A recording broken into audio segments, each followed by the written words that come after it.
বিসমিল্লাহির রহমানির রহিম। প্রথম প্রশ্ন, মা মারা গেছেন, বাবাকে বিবাহ করার সন্তানদের কোনো কর্তব্য আছে কিনা?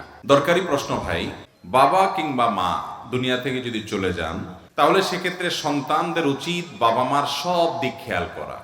মা মারা গেছেন, বাবা নিঃসঙ্গ হয়ে গেছেন।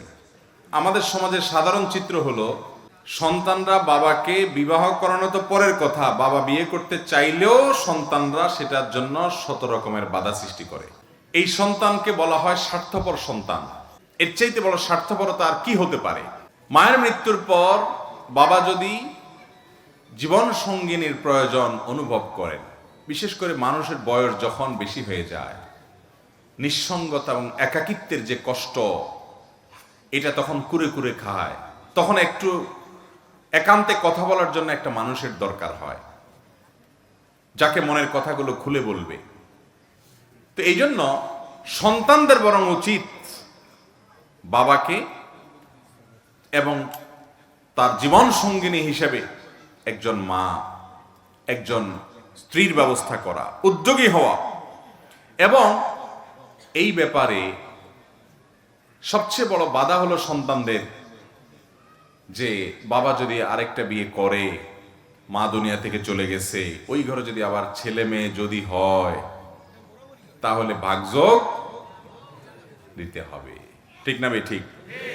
এই ভাগযোগ দেওয়ার ভয়ে যদি বাবাকে আপনি অসহযোগিতা করেন, তাদের হক নষ্ট করেন, বাধা সৃষ্টি করেন। আমি অনেক ফ্যামিলি কথা জানি যে বাবা বিয়ে করার জন্য উদ্গ্রীব, কিন্তু সন্তানরা শপথ করেছে, পণ করেছে, কোন অবস্থাতে বাপরে বিয়ে করতে দেওয়া যাবে। সন্তানদের দোষ দিয়া লাভ কি? শুধু আমাদের সমাজের বেশিরভাগ মানুষ, আমাদের টেন্ডেন্সি, প্রবণতা, মন মানসিকতা এরকম, কারোর স্ত্রী মারা যাওয়ার পর বয়স একটু বেশি হয়ে গেছে, 50-60 বা এরকম আরো বেশি কম বয়স হয়ে গেছে, এই বয়সে যদি কেউ বিয়ে করার চিন্তা করে, বিয়ে করার চেষ্টা করে, তার জন্য উপযুক্ত পাত্রী খোঁজাখুঁজি করে, এলাকার সব মানুষ শিপ শিপ শুরু করে। ঠিক না ভাই? ঠিক। বলে কত খারাপ মানুষ, বুড়া, এই বয়সে এসে বিয়ে করার চিন্তা করতেছে।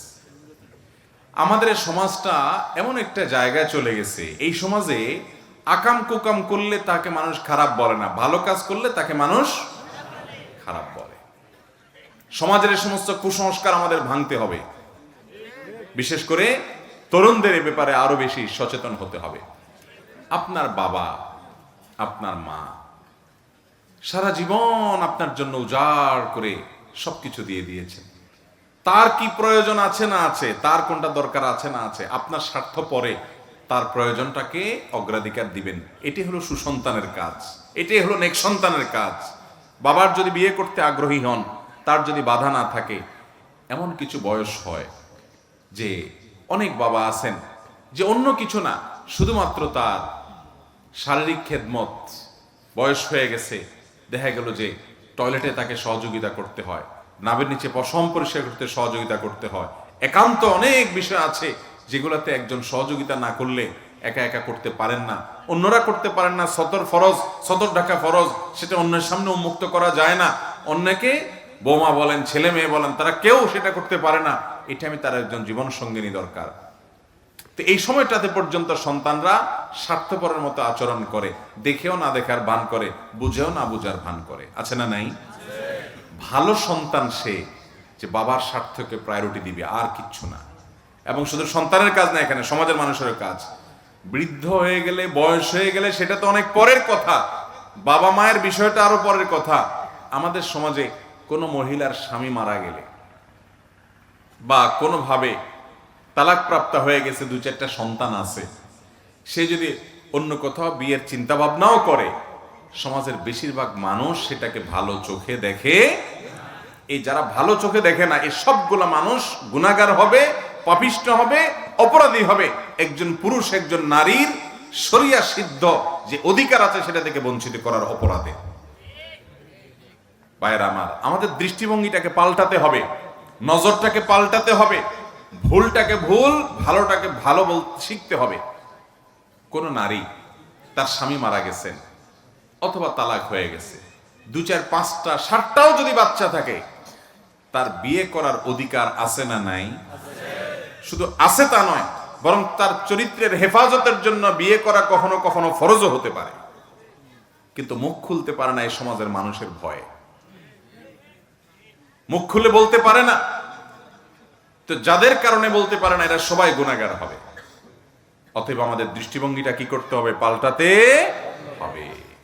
বাবা মায়ের ব্যাপারে যেমন, অন্যদের ব্যাপারেও একই। কোন মহিলা স্বামী মারা গেছে আর বিয়ে শাদী বসে নাই, সারা জীবন এইভাবে কাটায় দিছে, তো সমাজের মানুষ মনে করে মহিলা খুব ভালো, নেককার, পরহেজগার। হতে পারে নেককার পরহেজগার, কিন্তু ধরেন একটা বাচ্চা হয়েছে, দুইটা বাচ্চা হয়েছে, মাত্র 25-30 বছর বয়স। এই বয়স থেকে তার আল্লাহ তাআলা কতদিন হায়াত রেখেছেন এই পর্যন্ত, একা একা থাকা এটা তার জন্য শরীয়তের দৃষ্টিকোণ থেকে কখনো প্রশংসনীয় বিষয় না। ঠিক একই কথা একজন পুরুষের জন্য প্রযোজ্য। আমাদের সমাজে বিয়ে না করে থাকলে সবাই তার প্রশংসা করে, কি ধৈর্য, মাশাআল্লাহ, কোথাও যায় নাই, পুরো জীবন কাটায় দিছে। হ্যাঁ, তিনি সন্তানদের জন্য ত্যাগ করেছেন, তিনি আল্লাহর কাছে সওয়াব পেতে পারেন। কিন্তু তাই বলে আমরা এই সমস্ত কথা বলে তাকে তার অধিকার থেকে, তার প্রয়োজন থেকে তাকে দূরে রাখার কোনো সুযোগ ইসলাম রাখে নাই।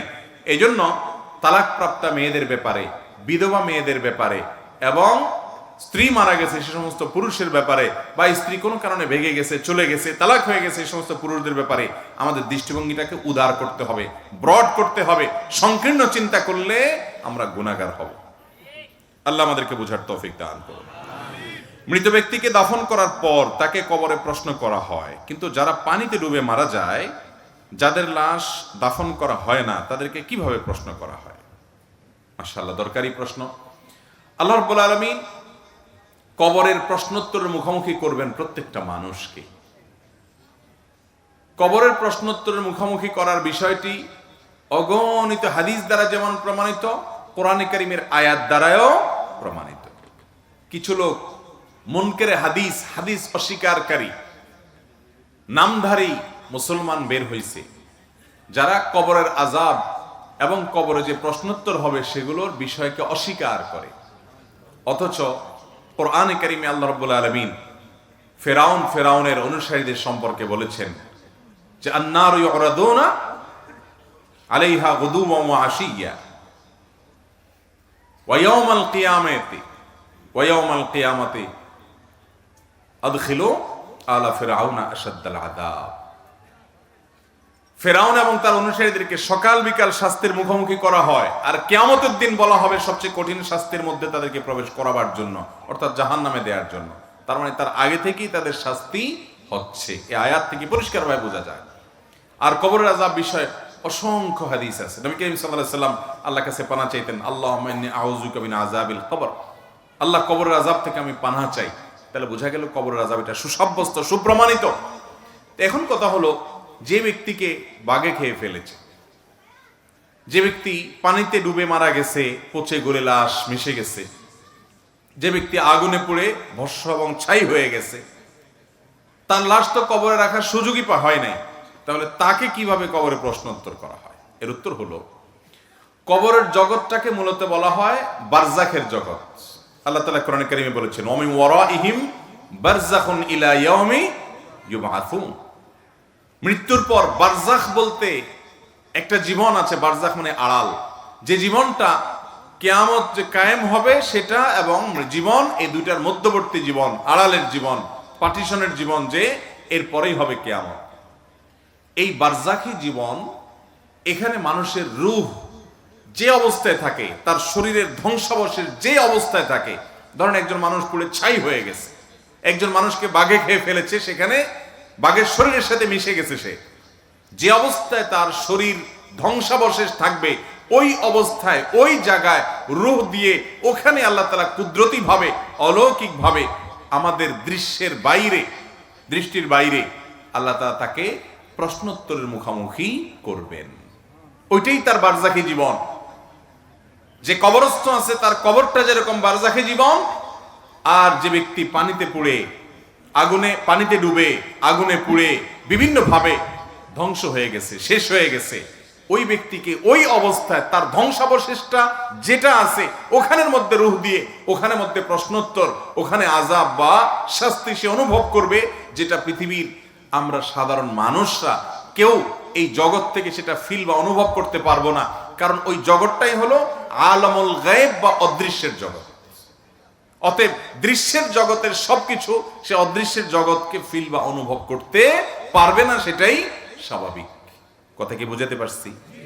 অতএব আলামুল গায়েব সম্পর্কে, অদৃশ্যের জগৎ সম্পর্কে আমরা কোরআন এবং হাদিসের আলোকে যেটুকু শুধুমাত্র প্রমাণিত এটুকু আমরা বলতে পারবো। ওখানে কিভাবে তার ধরন কিভাবে হয় ডিটেল বিস্তারিত বিবরণ আল্লাহ তাআলা একমাত্র ভালো জানেন। কারণ ইমানের গুরুত্বপূর্ণ একটা পার্ট হলো গায়েবের প্রতি, অদৃশ্যের প্রতি, কোরআন হাদিসে যেগুলো বলা আছে কিন্তু আমরা দেখি না সেগুলোর প্রতি ঈমান আনা। সব কিছু যদি আমার চোখেই চলে আসে তারপরে আমি বিশ্বাস করি, এর বাইরে আমি কিছু বিশ্বাস না করি, আল্লাহর কাছে যদি আমার আস্থা এবং বিশ্বাসই না থাকে তাহলে ঈমান আর থাকলো কোত্থেকে? এই জন্য ভাইরা আমার, আলামুল গায়েবের বিষয় সেটি হবে, সেটি নিশ্চিত। তার বিস্তারিত বিবরণ একমাত্র ইলম কার কাছে আছে? আল্লাহর কাছে আছে। যদি কোনো ব্যক্তি 4 রাকাত নামাজে প্রথম বৈঠক না করে দাঁড়িয়ে যায় সেক্ষেত্রে করণীয় কি? 4 রাকাত নামাজের প্রথম বৈঠক অর্থাৎ দ্বিতীয় রাকাতের বৈঠকটা না করে কেউ ভুলে দাঁড়ায় গেল, এরকম যদি করে ফরজ নামাজে, তাহলে শেষে সেজদায়ে সাহু দিলেই হয়ে যাবে। যদি দাঁড়ায় গেছে তাহলে এখন আর উল্টা বসার দরকার আর নাই। আর যদি পুরোপুরি দাঁড়ায় নাই, মাত্র সেজদা থেকে ডাইরেক্ট উঠতে নিয়েছে, এর মধ্যে তার মনে পড়ে গেছে এখনো পুরোপুরি দাঁড়ায় নাই, বরং বসার দিকেই বেশি আছে, আধা আধি আছে, তাহলে সেই অবস্থায় বসে যাবে আর শেষে সেজদায়ে সাহু দিয়ে দিবে, তাতে তার নামাজ হয়ে যাবে। আর যদি সে দাঁড়ায় যায় তারপরে মনে পড়ে, অনেক সময় দেখা যায় ইমাম সাহেব ভুলে দ্বিতীয় রাকাতে দাঁড়ায় গেছে, পেছন থেকে মুক্তাদি লোকমা দিছেন, তো লোকমা দিলে তখন ইমাম সাহেব দাঁড়ায় যদি গিয়ে থাকেন আর বসতে যাবেন না, নামাজ শেষ করে ফেলবেন এবং শেষে সিজদা সই দিবেন, নামাজ হয়ে যাবে। কথা কি বুঝাতে পারছি? এবং যদি বসার দিকে বেশি ঝোঁকা থাকে ইমাম সাহেব, এখনো পুরো উঠে নাই বরং শরীরের ঝোঁক বেশি বসার দিকে আছে, ওই অবস্থায় কোনো মুক্তাদি লোকমা দিছে, তাহলে সাথে সাথে তিনি বসে যাবেন আর দাঁড়াবেন না। এরপরও যদি ভুলে দাঁড়ায় যায় তাহলে আর ব্যাক করবেন না, কারণ দ্বিতীয় রাকাতের বৈঠকটা ওয়াজিব আর শেষ বৈঠকটা ফরজ। বিধায় প্রথম বৈঠকটা ওয়াজিব যদি ছুটে যায় সেজদা ও সাহু দিলে নামাজ হয়ে যাবে। ইমাম সাহেবের ভুল হতে পারে কি পারে না? কিন্তু আমাদের দেশে ইমাম সাহেবের ভুল হলে আমরা মুক্তাদিরা এমন একটা ভাব ধরি যে ইমাম সাহেবের আবার ভুল হয়, তার মানে এই বেচারা নামাজে মনোযোগ নাই, এবং ইমাম সাহেবের বিরুদ্ধে বাজারে বাজারে দোকানে দোকানে ফিস ফিস ফিস ফিস শুরু হয়। আছে না নাই? এই জন্য রমজান মাসে খতম তারাবিতে অনেক হাফেজ দুইজনে চুক্তি করে নেয় যে আমার ভুল হলে তুমি চুপচাপ থাকবা, খবরদার, তোমার ভুল হলেও আমি কিচ্ছু বলবো না, চুপচাপ থাকবো। এই মুক্তাদিগুলা যেহেতু বেয়াড়া, এগুলো যদি কিচ্ছু বুঝে না, ভুল হলেই শুধু চিল্লাচিল্লি শুরু করে, হ্যাঁ হাফেজ সাহেব ভুল হয়েছে, হাফেজ সাহেব ভালো না। এই জন্য আমরা এমন ভাবে তারাবি পড়বো যেটা টেরি পাবে না ভুলভাল কি হচ্ছে না হচ্ছে। পরবর্তীতে নামাজ শেষ হলে তুমি বলিও আমার কোথায় ভুল হয়েছে, পরের দিন আমি দরকার হলে ঠিক করে দিব, তারপরে ভাই লোকমা দিব না আমরা একজন আরেকজন। এরকম চুক্তিতে অনেক হাফেজ সাহেবরা তারাবি শেষ করে শুধুমাত্র এই মুক্তাদিদের 1 ইঞ্চি বেশি বুঝার কারণে।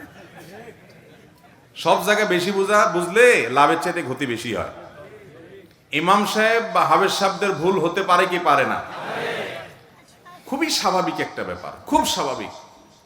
আরে আপনার ইমাম সাহেব তো পরের কথা, কাবার ইমাম, মসজিদে নববীর ইমামদের প্রায় সময় ভুল হয়। শুধু ভুল হয় না, এমন এমন ভুল হয় যে একবার তো আমার মনে আছে মসজিদুল হারামের কোন এক ইমাম, একটা ভুল হচ্ছে, পিছন থেকে আরেক ইমাম উনি লোকমা দিচ্ছেন, নরমাল 5 ওয়াক্ত নামাজেই, মাগরিবে বা এশা বা ফজর এরকম কোন একটা নামাজে কেরাতে ভুল হচ্ছে, পিছন থেকে লোকমা দিচ্ছেন, উনি লোকমা দিচ্ছেন কিন্তু ইমাম সাহেব ধরতে পারতেছেন না, তারপরও তিনি আবারও চেষ্টা করতেছেন, আবার পিছন থেকে লোকমা দিচ্ছেন, ধরতে পারতেছেন না, কয়েক দফা এভাবে হয়েছে।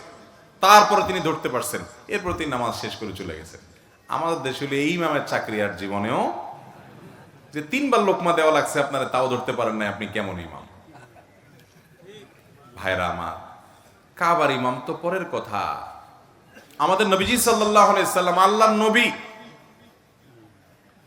একদিন তিনি নামাজের মধ্যে ভুলে আগে বসে গেছেন। সাহাবীরা ভয়ে পিছন থেকে লোকমা দেয় না, যে উনি তো আল্লাহর নবী, আল্লাহ তাআলা তাকে সরাসরি গাইড করে জিবরিল দিয়া। তাহলে 4 রাকাতের জায়গায় তিনি 3 রাকাতে বসে গেছেন, নিশ্চয়ই আল্লাহ তাআলার কোন নতুন বিধান হয়তো আসছে। সালাম ফেরানোর পর সাহাবীরা বললেন, ইয়া রাসূলুল্লাহ, আকুসিরাতিস সালাতু আম নাসিত, নামাজ কি আল্লাহ কমায় দিয়েছে না আপনি ভুলে গেছেন? নবী করিম সাল্লাল্লাহু আলাইহি সাল্লাম বললেন, বাল নাসিত, না না আমি ভুলে গেছি বরং। এরপরে শুধরাই নিলেন। তাহলে আমাদের ইমাম সাহেবদের ভুল হওয়া স্বাভাবিক না অস্বাভাবিক? আমাদের দেশে মানুষের টেন্ডেন্সি হলো নিজে যত রকমের টাউট বাটপারগিরি সব করবে, আর আশা করে হুজুরটা হবে আস্ত একটা ফেরেশতা। এটা ভুল। হুজুরও মানুষ, দিন শেষে ভুল হতেই পারে, এটাকে স্বাভাবিকভাবে নিতে হবে, এটাকে দোষের কিছু মনে করা যাবে না। তাহলে সেক্ষেত্রে সব ঠিকঠাক থাকবে। আর না হলে যে হাফেজরা চুক্তি করবে, আপনি টেরও পাবেন না। বুঝতে পারছেন? বেশি চালাকি করা যাবে না। তাহলে কথা হলো, ইমাম সাহেব যদি ভুল করেন, মুক্তাদিরা লোকমা দিবেন। প্রায় সময় ভুল হতে পারে, কোনো দোষের কিছু নেই, কোনো দোষের কিছু নেই। মনোযোগ না থাকার কারণেই সবসময় ভুল হয় এমন না, বয়সের ভারের কারণে, শারীরিক অসুস্থতার কারণে, নানা কারণে হতে পারে। এ হওয়াটা দোষের না। ভুল হওয়াটা যদি দোষের হতো, তাহলে নবীজির ভুল নামাজের মধ্যে হতো না। আল্লাহ তাআলা তার নবীজির ভুল হয়ে, ভুল করায়া নামাজের মধ্যে প্রমাণ করেছেন যে তোমাদের ইমামদের এরকম ভুল হতে পারে। কিন্তু এর মানে এই না যে ইমাম সাহেবরা দায়িত্বহীন থাকবেন। ইমাম সাহেব মুক্তাদিদের নেতৃত্ব দিচ্ছেন, তার নামাজের সবচেয়ে মনোযোগ থাকতে হবে, ধীরস্থিরতা থাকতে হবে, সুন্দর থাকতে হবে। ইমাম সাহেবকে সেই রকম ইমাম দেখে দেখে নিয়োগ দিতে হবে কর্তৃপক্ষ। কিন্তু ভুল হয়ে গেলে এটা নিয়ে এত হইচই করার কিচ্ছু নাই, খুবই স্বাভাবিক, খুবই স্বাভাবিক। এরপরে প্রশ্ন হলো, কোন ব্যক্তি ইমানদার অবস্থায় সদকা জারিয়া করে মাঝখানে যদি শিরক করে আবার তওবা করে, ইমানদার হওয়ার পর ওই সদকায়ে জারিয়ার সওয়াব জারি থাকবে কিনা? যদি কোনো ব্যক্তি সদকায়ে জারিয়া মূলক কোনো কাজ করে, মাঝখান দিয়ে শিরকে লিপ্ত হয়ে ইমান হারা হয়ে যায়, আবার সে যদি ইমানে ফিরে আসে, তো তার পেছনের যে নেকামল আছে, ভালো কাজ আছে, আল্লাহ তাআলা চাইলে সেগুলো তাকে তার আমলনামা যুক্ত করতে পারেন। কিন্তু ইমান চলে যাওয়ার পর যখন মানুষ নতুন করে মুসলমান হয়, তখন তার খাতা নতুন করে শুরু হয়, এবং ইমান আনার আগে যে ভুল ত্রুটি মাঝখানে হয়েছে সেগুলো আল্লাহ তাআলা মাফ করে দেন। আল ইসলাম ইয়াহদিমু মা কানা ক্বাবলা, কারণ ইসলাম গ্রহণ করার আগে ভুলভাল কিছু হয়ে থাকলে সেগুলো আল্লাহ তাআলা মাফ করে দেয়। তবে কাফের থাকা অবস্থায় নেকামল করলে, ভালো কাজ করলে সেটা কাউন্ট হয় না, কারণ তার মধ্যে কি নাই? ঈমান নাই। তবে যদি কেউ আহলে কিতাব, ইহুদি বা খ্রিস্টান, সেখানে সেই ধর্মের উপরে তারা সঠিকভাবে থাকে, আল্লাহর নবী ঈসা বা মূসা আলাইহিস সালাম প্রতি ঈমান আনে, এবং তারপরে মুহাম্মদ সাল্লাল্লাহু আলাইহি ওয়াসাল্লামের প্রতি ঈমান আনে, আল্লাহ তাআলা কোরআনে কারীমে বলেছেন যে তাদের বিনিময় ডাবল দেওয়া হবে, সওয়াব দেওয়া হবে। কি? কারণ তারা আগের নবীর প্রতি ঈমান আনছে, পরের নবীর প্রতিও কি আনছে? ঈমান আনছে, যদি এরকম কোন আহলে কিতাব থাকে। এরপরে প্রশ্ন হলো, ফুটবল খেলা এবং দেখা জায়েজ আছে কিনা? ফুটবল খেলা এবং ফুটবল দেখা শর্ত সাপেক্ষে জায়েজ আছে, আবার শর্তের অনুপস্থিতিতে জায়েজ থাকবে না। আমরা অনেকে মনে করি খেলাধুলা বোধহয় ইসলামে হারাম। সব খেলাধুলা, আনন্দ বিনোদন, হাসি রসিকতা, এগুলো বলতে ইসলামে নাই। ইসলামে শুধু নামাজ কালাম আছে, রোজা আছে, জাকাত আছে, হজ আছে, ওয়াজ শোনো, ওয়াজ করো, গুরু গম্ভীর জিনিসপত্র আছে। আমাদের দুনিয়াতে বেঁচে থাকার জন্য একটু হাসি, একটু বিনোদন, একটু খেলা, একটু আনন্দ, এগুলোর দরকার আছে না নাই? এগুলো ছাড়া মানুষ বাঁচতে পারে? মানুষ তো সামাজিক প্রাণী, সামাজিক অনেক বিষয় যেরকম তাদের দরকার হয়, বিনোদনমূলক অনেক কিছুরও দরকার। সেই বিনোদনের সকল ব্যবস্থা ইসলামে আছে। ইসলামে কোনো কিছুর অভাব বা সংকট নাই। মুসলমান যথেষ্ট সমৃদ্ধ, অমুসলমানের কাছ থেকে ধার করে কোনো কালচার বা সংস্কৃতি আনার দরকার নেই। মুসলমানের নিজস্ব সংস্কৃতি স্বয়ং সম্পূর্ণ। যেমন আমাদের প্রিয় নবী সাল্লাল্লাহু আলাইহি ওয়াসাল্লাম, তিনি কবিতা আবৃত্তি করার জন্য অনুমতি দিতেন। তিনি নিজেও কবিতা আবৃত্তি করেছেন। খন্দকের যুদ্ধের সময়, পরীক্ষা খনন করার সময়, মসজিদে নববী নির্মাণের সময় এবং তাবুকের যুদ্ধের সময়, তাবুক নয়, আপনার হুনাইনের যুদ্ধের সময় তিনি কবিতা আবৃত্তি করেছেন। আনান নাবিয়্যু লা কাযিব আনা ইবনু আব্দুল মুত্তালিব, তিনি কবিতা আবৃত্তি করেছেন। আল্লাহুম্মা ফিলিল আল্লাহুম্মা লা আইশা ইল্লা আইশাল আখিরা ফাগফির লিল আনসারি ওয়াল মুহাজিরা, এগুলো নবীজির কবিতা। কষ্টের সময় কষ্টের কাজ করলে কষ্ট দূর করার জন্য মানুষ দেখবেন শ্রমিকরা গান গেয়ে উঠে, আছে না? যে কষ্ট দূর করবার জন্য, হালকা করার জন্য আপনার খেতে খামারে কাজ করতেছে অনেকে, তো গান ধরে। এই গানের কথামালার মধ্যে যদি খারাপ কিছু না থাকে, এখন গান মানি তো দুই নম্বরই, গান মানে হলো যৌনতা, গান মানে হলো নোংরামি, অসভ্যতা বেশিরভাগ। কিন্তু গানের কথামালার মধ্যে যদি আমার রবের প্রশংসা থাকে, মা বাবার জন্য স্মৃতিচারণমূলক গান হয়, নিজের দেশ অঞ্চলকে ঘিরে কোনো গান হয়, তাহলে সে গানে ইসলামে কোনো নিষেধাজ্ঞা নাই, যদি সেখানে মিউজিক্যাল ইনস্ট্রুমেন্ট ব্যবহার না হয়। নবীজি সাল্লাল্লাহু আলাইহি সাল্লাম করেছেন। সাহাবীদের মধ্যে হাসান ইবনে সাবিত রাদিয়াল্লাহু তাআলা আনহু করেছেন, তিনি অনুমোদন করেছেন। একবার নবী করিম সাল্লাল্লাহু আলাইহি সাল্লামের বাসা আম্মা জান আয়েশা রাদিয়াল্লাহু তাআলা আনহা বলছেন যে তিনি শুয়ে আছেন, দুইটা বাচ্চা মেয়ে গান করছে, গান ধরছে। আবু বকর রাদিয়াল্লাহু তাআলা ঢুকে বলতেছে, আরে নবীজির ঘরে বসে গান, ধমক দিছে।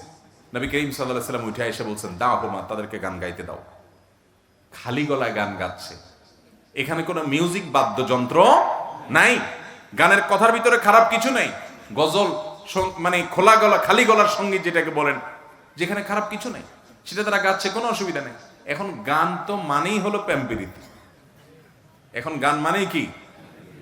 আর এই প্রেম প্রীতি নামে অবৈধ যত সম্পর্ক আছে, এগুলোর যত গান আছে, এগুলোও দেখেন, এগুলো মানুষকে আরো অশান্তিতে নিয়ে যায়, এগুলো শান্তি দিতে পারে না। এই জন্য প্রেম প্রীতির যত গান আছে দেখবেন, জ্বলে গেল রে, পুড়ে গেল রে, শেষ হয়ে গেলাম রে, মরে গেলাম রে, তো ওই কপাল পড়া আসলে শেষ হয়ে যায়, ধ্বংস হয়ে যায়, ওর দুনিয়া বরবাদ, আখিরাতও বরবাদ। কিন্তু আপনি যদি আল্লাহর প্রশংসায় গান গান, দেখবেন দিলটা ভালো লাগতেছে। আপনি যদি নবীর প্রশংসা, নবীর হামদ পড়েন, দেখবেন দিলটা ভালো লাগতেছে, আপনার মনটা ভালো লাগতেছে। এগুলো নিষেধ না, এই বিনোদন ইসলামে আছে। সেখানে মিউজিক থাকতে পারবে না, কথার মধ্যে গানের খারাপ কিছু থাকতে, ছেলেরা ছেলেদের মধ্যে গাইবে, মেয়েরা মেয়েদের মধ্যে গাইবে, বাচ্চারা যে কোনো জায়গায় গাইবে, বিয়ের অনুষ্ঠানে বিশেষ করে বাচ্চারা গাইবে, সেখানে মিউজিকের ব্যবহার থাকবে না। এখন তো আমরা মিউজিক দিয়ে ডেক সেট বাজাই, যেটা হারাম। ভাইরা আমার, খেলাধুলা হিসাবে ইসলামে নবী করিম সাল্লাল্লাহু আলাইহি সাল্লাম একবার এক বাজারে গেলেন, যায় দেখলেন দুই দল তারা শুটিং প্রতিযোগিতা করতেছে, তীর মারার কম্পিটিশন করতেছে দুই দল। নবী করিম সাল্লাল্লাহু আলাইহি সাল্লাম যে বললেন, আমি অমুক দলের পক্ষে আছি, দাও তোমরা খেলা চালাও। তখন যে দলের পক্ষে উনি আছেন, ওই দল তো খুশি, কিন্তু বাকি বিপরীত দল যারা, তারা খেলা বন্ধ করে দিচ্ছে। নবী করিম সাল্লাল্লাহু আলাইহি সাল্লাম বললেন, কি ব্যাপার, তোমরা খেলা বন্ধ করে দিলা কেন? বলে, ইয়া রাসূলুল্লাহ, আপনি ওই দলে আছেন, আপনি ওদের পক্ষে যখন আছেন, তখন ওই দিকে কিভাবে তীর মারি আমরা? তখন নবী করিম সাল্লাল্লাহু আলাইহি সাল্লাম বললেন, ঠিক আছে, আমি দোনো দলের সাথে আছি, তোমরা খেলো, তারপরও তোমরা খেলো। এই তীর মারার প্রতিযোগিতা রাসূল আকরাম সাল্লাল্লাহু আলাইহি ওয়াসাল্লাম এলাও করেছেন। মসজিদে নববীর আঙ্গিনা ইথিওপিয়ান সাহাবীরা, নিগ্রো সাহাবীরা খেলাধুলা করছে। আম্মা জান আয়েশা বলেন, আমাকে একটু নিয়ে যান, আমি দেখবো। তাহলে ভাইরা আমার, যদি কোনো যুবক, যে কোনো বয়সের মানুষ ফুটবল খেলে, সেই ফুটবল খেলা যদি সতর ঢাকা থাকে, সেখানে যদি একদল আরেক দলের কোনো টাকা পয়সা লেনদেন না করে, নিজেদের মধ্যে আদান প্রদান না করে, জুয়া যদি না থাকে, এটা শুধু শারীরিক কসরতের জন্য হয়, যে আমার শারীরিক ব্যায়াম হবে, মানসিক ফুর্তি হবে, তো এই ধরনের খেলাধুলা খেলা জায়েজ আছে, এবং এটা দেখাও কি আছে। কিন্তু টেলিভিশনে যে খেলা আপনি দেখেন, সেখানে শুধু খেলাও দেখেন না, আরো কিছু দেখেন, বরং খেলার চাইতে অখেলাই। এরপরে সেখানে আপনি সতর মুক্ত করা হয়, সেটি দেখতে হয় আপনাকে, হারামের দিকে দৃষ্টিপাত করতে হয় আপনাকে। সেটা আপনার সালাত থেকে আপনার মনোযোগ নষ্ট করে দেয়। রাত বিরাত নাই, রাত 1টা বাজে, 12টা বাজে, দেশের লক্ষ লক্ষ হাজার হাজার যুবক জেগে থাকে, তার পছন্দ দল খেলবে রাত 1টা বাজে, 2টা বাজে, 3টা বাজে। অথচ এই যুবকই জীবনে কোনোদিন তাহাজ্জুদের জন্য একটি বারের জন্য ভোর রাতে অপেক্ষা করেনি। কি জবাব হবে আল্লাহর কাছে? এত আবেগ তোমার বুকে, এত ভালোবাসা। ওই ইহুদি খ্রিস্টানের জন্য, তার খেলা দেখার জন্য এত ভালোবাসা দিলা, রাতভর জায়গায় বসে রইলা। আল্লাহর হুকুম মানার জন্য কয় রাত জাগছো জীবনে? কোনো মুখ আছে ভাইরা আমার? অতএব এই খেলাধুলা জায়েজ আছে, এইভাবে বিনোদন করলে সেটা জায়েজ আছে, এবং এটা দেখাও জায়েজ আছে। আমরা ইসলামটাকে শুষ্ক মনে না করি যে ইসলামে কোনো বিনোদন নাই, হাসি নাই, আনন্দ নাই। সবকিছু আছে ভাই, সবকিছু আছে। নবী করিম সাল্লাল্লাহু আলাইহি সাল্লাম কৌতুক করতেন, রসিকতা করতেন, কিন্তু রসিকতা করে মিথ্যা কথা বলতেন না। এখন তো যুবকরা কয়েকজন একসাথে হলে রসিকতা মানেই হলো সব 2 নম্বর কথা, খারাপ কথা, নোংরা কথা, বাজে কথা। বন্ধু বান্ধব মানেই হলো এটা। অথচ নবী করিম সাল্লাল্লাহু আলাইহি সাল্লাম একবার রসিকতা করে, মজা করে একজন সাহাবীকে বললেন, ও 2 কানওয়ালা এদিকে আসো। ডাক দিয়েছেন কি বলে? 2 কানওয়ালা। তো 2 কান কান নাই, এটা বলে তিনি মজা করলেন, সবাই একটু আনন্দ পেলেন। তাহলে কথা দিয়ে কৌতুক করা যদি অসত্য না হয়, মিথ্যা না হয়, নবীজি মিথ্যা বলেন নাই, যা বলছেন সত্য, তার কান তো 2টাই আছে, কিন্তু মজা করলেন মাঝখান থেকে। ভাইরা আমার, অতএব এরকম আনন্দ বিনোদন করা কি আছে? তিনি একবার কোন এক সফরে আম্মাজান আয়েশা রাদিয়াল্লাহু তাআলা আনহা এবং অন্য সাহাবীরা সবাই ছিলেন। সবাইকে বললেন, সবাই দৌড়াদৌড়ি প্রতিযোগিতা করো, কম্পিটিশন করো, দৌড়াদৌড়ি। এটা এক ধরনের খেলা, দৌড়াদৌড়ি করো, কে আগে যেতে পারে, টার্গেট ঠিক করে দাও, রেসিং। এবং আয়েশা রাদিয়াল্লাহু তাআলাকে বললেন, আসো তুমি আমার সাথে কম্পিটিশন করো। তো একবার নবী করিম সাল্লাল্লাহু আলাইহি সাল্লাম আগায় গেছেন, আবার স্ত্রীকে জিতিয়ে দিয়েছেন। জিতে দিয়ে বলছেন, আগেরটার বিনিময়ে এটা কাটাকাটি। তাহলে বোঝা গেল এই খেলাধুলাগুলো ইসলামে আছে না নাই? যুবকরা কোথায় যাচ্ছি, কোথায় যাচ্ছি আমরা? অমুসলিমদের কাছ থেকে ধার করার দরকার নেই, আমার ইসলামের সবকিছুই আছে, শুধু অনুসরণ করা দরকার। আল্লাহ আমাদের বোঝার তৌফিক দান করেন। এরপরে প্রশ্ন হলো, জান্নাত 8টি নাকি জান্নাতের দরজা 8টি? ভাই, জান্নাতের 8টি দরজা, 8টি স্তর, এটাকে যদি জান্নাত 8টি বলা হয় তাতেও কোনো অসুবিধা, কারণ জান্নাত কোরআনে কারিমে বহু বচন ব্যবহার করা হয়েছে, জান্নাত সমূহ। অতএব জান্নাত 8টি বললে কোনো অসুবিধা নাই।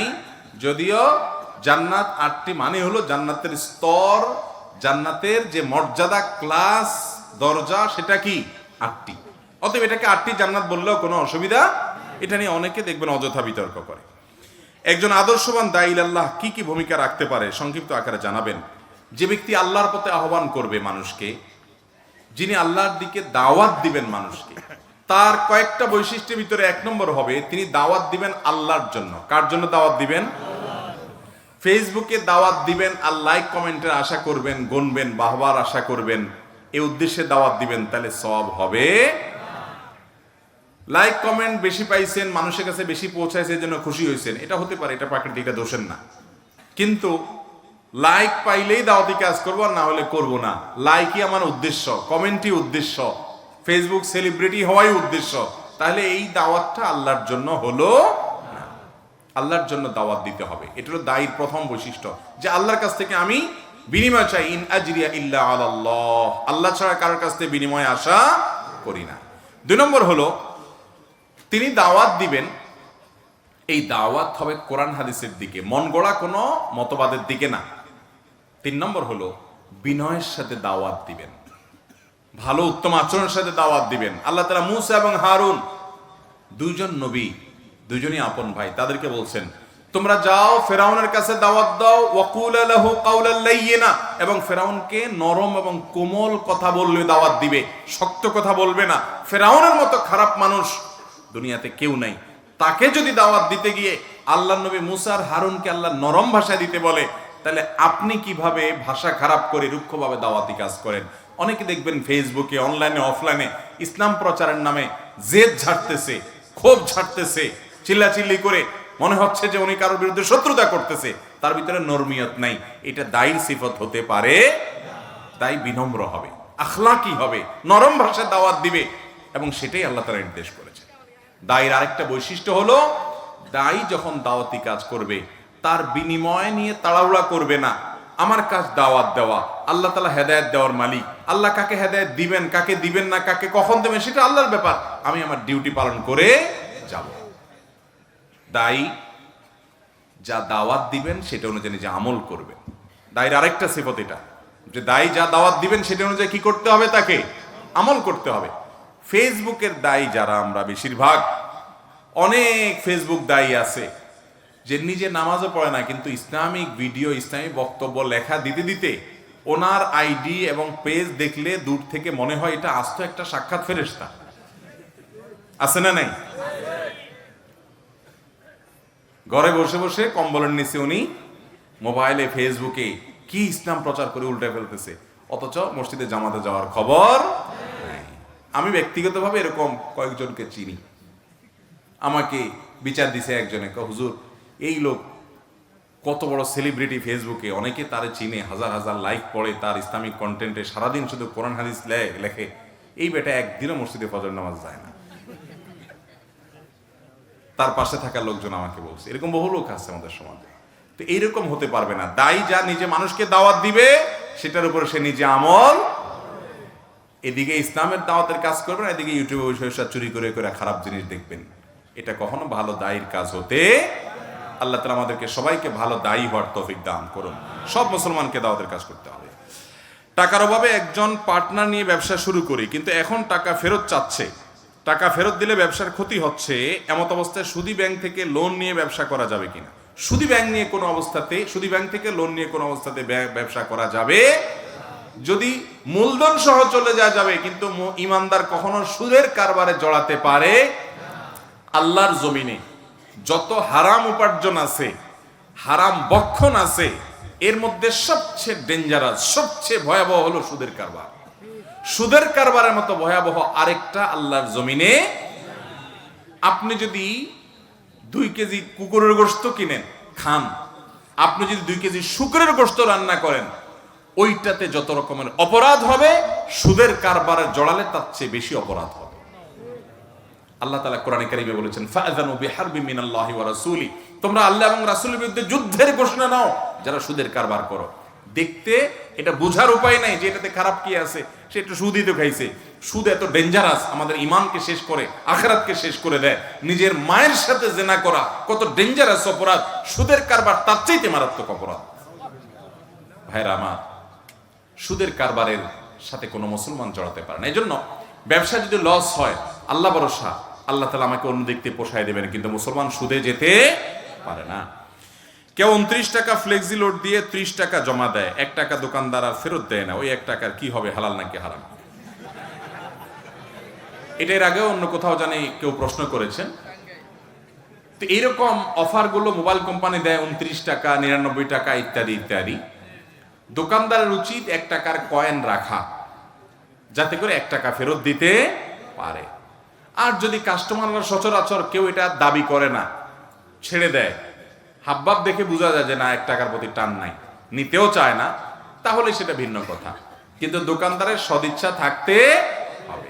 বিশেষ করে যদি 1 টাকার কয়েন না পাওয়া যায়, তার কাছে নাই, শেষ হয়ে যায়, সে কাস্টমারকে বলবো, ভাই 99 টাকা ভাঙতি দাও, আমার কাছে কিন্তু 1 টাকা নাই।